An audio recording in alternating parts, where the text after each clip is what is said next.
2004 complete అయ్యేటప్పటికి ఈ గుడివాడలో 10,000 మందికి ఇళ్ల పట్టాలు ఇళ్ళు కావాలని చెప్పి గుడివాడ నుంచి హైదరాబాద్ పాదయాత్ర చేసింది నేను.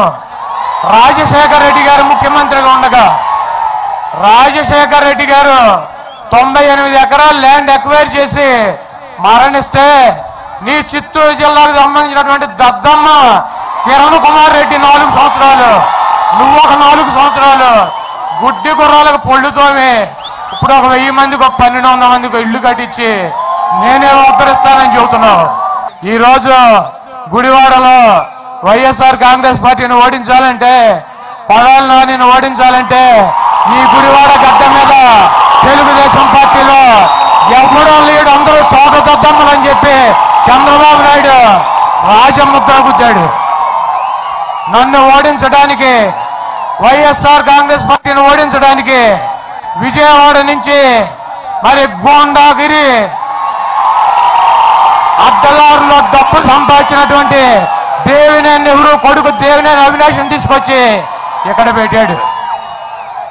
మేకవన్న పులిలాగా పులి మేకతోలు కప్పుకున్నట్టు 20 రోజుల నుంచి చాలా ప్రశాంతంగా మీ ఓట్లని తండుకుంటానికి నటిస్తున్నాడు, యాక్షన్ చేస్తున్నాడు బాబు. ఈరోజు మీరు ఒకటి ఆలోచించుకోవాల్సినటువంటి అవసరం ఉంది. ఈ గుడివాడలో 15 సంవత్సరాల నుంచి ఏ కులాల మధ్య గొడవలు లేవు, ఏ మతాల మధ్య గొడవలు లేవు, ఏ వ్యక్తుల మధ్య గొడవలు లేవు. వీళ్ళు నా గురించి చెబుతున్నారు కులాలను అడ్డం పెట్టుకుని రాజకీయాలు చేస్తానని చెప్పి. నేను ఏ రోజు కులాన్ని అడ్డం పెట్టుకోవాలా.